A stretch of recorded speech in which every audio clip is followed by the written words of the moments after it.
Halo, ketemu lagi dengan saya Reza Arcadia. Untuk episode kali ini saya akan membahas tentang eh, bagaimana cara mengatasi mesin coil yang tidak stabil. Check it out.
Sebenarnya sudah pernah saya bahas di episode sebelumnya tentang bagaimana cara mengatasi mesin yang trouble. Karena mesin coil itu cuma permasalahannya itu cuma itu aja sebenarnya. Tapi karena ada permintaan dari salah satu teman-teman yang menonton ini, dari sahabat kita, penonton setia saya, yang minta dibahas detail tentang ketika mesin coil itu mengalami tenaganya suka naik turun, jadi lebih spesifik lagi. Kalau yang kemarin kan hanya secara umum ya, jadi ketika mesin trouble itu apa yang harus dilakukan. Nah, ini lebih spesifik lagi, yang harus dilakukan ketika mesin itu gampang tenaganya suka naik turun.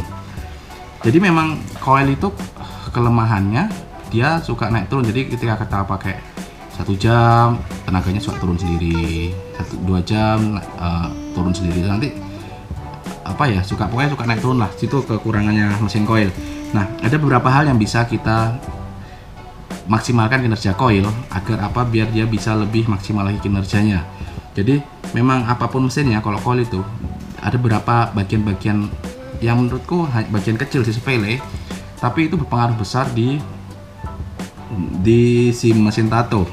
Nah, untuk kali ini saya akan membahas semua itu. Jadi biar kinerja coil lebih maksimal dan kalian yang menato juga lebih maksimal. Jadi memang mesin coil itu yang yang buatan Cina itu sebenarnya nggak Cina sih. Semua mesin coil yang aku punya US juga dulu pernah ada kendala itu, kalau kepanasan itu suka tenaga turun, karena memang kalau udah kecil itu kan gampang panas ya. Jadi memang kalau yang udah kecil itu saran saya dipakai 2 jam atau 3 jam, berhenti dulu 2 jam, terus nanti berhenti aja, gak usah lama, 5 menit aja, nanti udah stabil lagi. Tapi kalau misalkan belum sampai 2 jam, belum sampai 3 jam, mesinnya baru pakai 5 menit, 10 menit atau setengah jam sudah suka naik turun, nah itu berarti kendalanya bukan di coilnya, bukan di mesinnya, tapi ada beberapa sepele.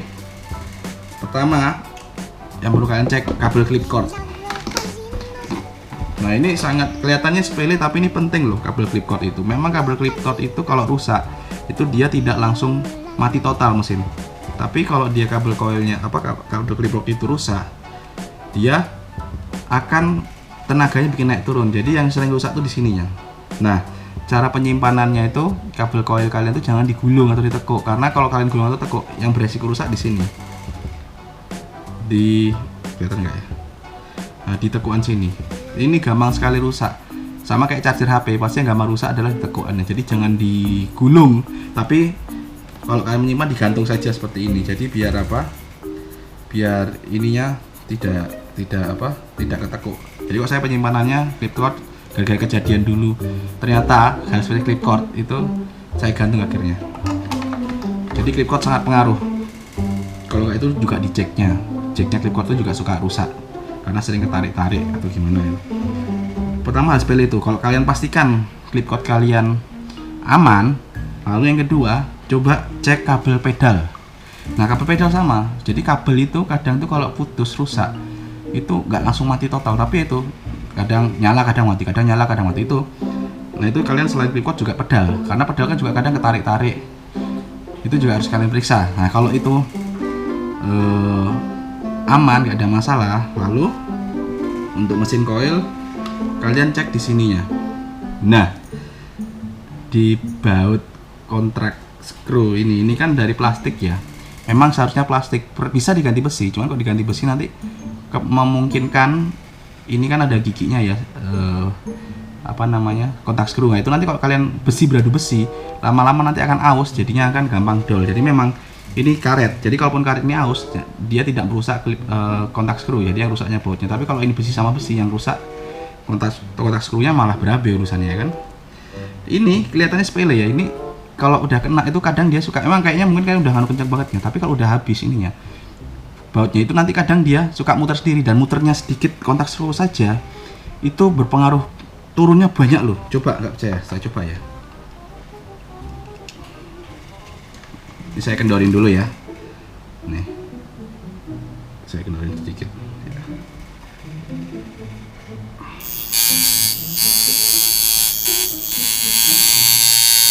Nah, misalkan ini ya, ini stabil ya, tapi ketika ini muter sedikit aja,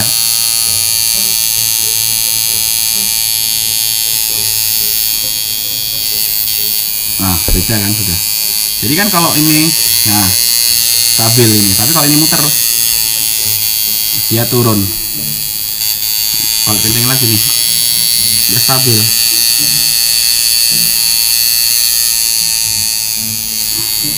Dan pergerakannya kadang kontak screw itu nggak langsung, karena dia kan bergetar kan, otomatis kalau itunya nggak kenceng banget, kontak screw itu akan muter karena dia bergetar. Apalagi kalau kalian pakai voltasenya tinggi. Tadi saya nyoba voltasnya rendah, biar apa? Biar saya ketika saya bicara ke kamera masih kedengaran, nggak terlalu berisik.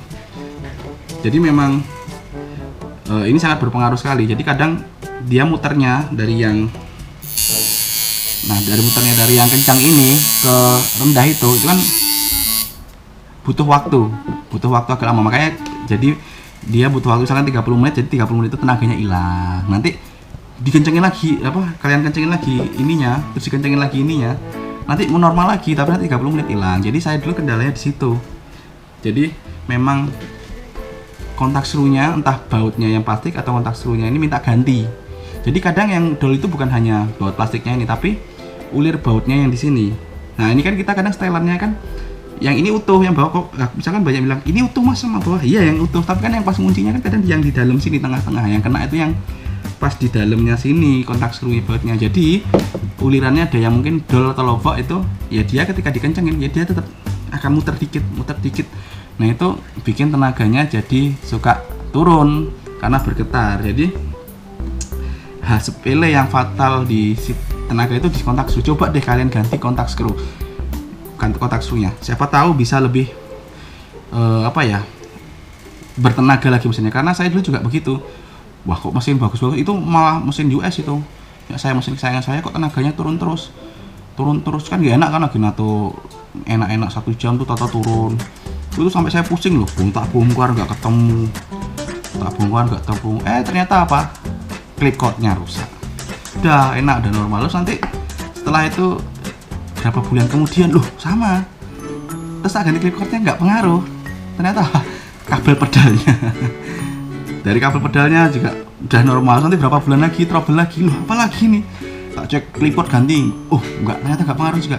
Pedal juga ganti, nggak bener, aku sampai ganti pedal 3 kali, ternyata nggak pengaruh. Terus ternyata apa ya, baru aku nemukan hal sepele, kontak screw-nya ini minta ganti. Jadi kontak screw-nya gantinya tuh tidak langsung itu, jadi memang kelihatannya ya masih utuh, nggak rusak nggak. Tapi ya kalau udah giginya ada yang kena, dia akan dol. Dan wah itu bener lama ini, kenapa sih cepat mau tak jual, frustasi. Tapi sayang kok, mesinnya masih mesin kesayangan, masih tak pakai terus setiap hari. Ya ternyata ya itu hal sepele dari kontak screw ini. Nah kontak screw ini kan kalau kita kendorkan ini kan, nah ini kalau misalkan anu kan kocak dia. Jadi ya itu, ininya udah, giginya ini sudah tidak mengunci lagi di bautnya, jadi ngikis dikit aja dia udah nggak bisa ngunci. Jadi walaupun apa namanya, baut karetnya ini ngunci sekencang apapun, kalau udah giginya yang dalam kontak skrunya itu aus, ya dia akan tetap muter anunya. Jadi ketika muter dia akan kendor dan tenaganya turun. Itu aku juga sempet nggak langsung ketemu loh kontak skru itu, pernah ganti dulu pertama tetap nggak berubah. Akhirnya saya ganti yang kedua baru, karena yang pertama saya beli kualitasnya kurang bagus, ternyata lagi apesnya aja. Mungkin dapetnya kualitasnya kurang bagus, sama nggak pengaruh banyak. Ternyata pas saya sudah ganti lagi yang kedua, penasaran tuh saya, tapi saya gantinya tuh nggak langsung beli baru. Saya coba nyopot punya mesin saya pasang, nah ini normal. Berarti memang kontak, dan itu kontak screw itu kan juga apa namanya, ada bahan-bahannya. Jadi ada dari Kuningan, ada dari tembaga. Nah itu terserah kalian mau pakai yang mana. Dan bahannya kontak screw itu pengaruh di kelistrikan. Nah kelistrikan itu juga pengaruh di tenaga. Jadi kalau kalian mencari kontak screw yang sebagai penghantar listrik yang bagus, maka tenaganya dari mesin kalian juga akan maksimal. Jadi pengaruh banget. Kadang ada kontak screw ini yang bentuknya aneh-aneh, tengkorak dan tapi ternyata bahannya cuma kuningan. Nah ternyata kuningan itu buat mengaliri listrik kurang bagus, jadi tenaganya tidak maksimal. Jadi kurang maksimal lah tenaga. Jadi harusnya bisa lebih bertenaga lagi, tapi karena penghantarnya kurang bagus, listriknya masuk kurang bagus, jadi berkurang, jadinya tenaganya tidak bisa maksimal. Oke, saya rasa cukup untuk episode kali ini. Jangan lupa like, share, dan subscribe. Dukung terus channel ini agar saya bisa lebih semangat lagi dalam membuat video-video berhubungan dengan tato dan lainnya. Sampai jumpa di episode selanjutnya. Dadah.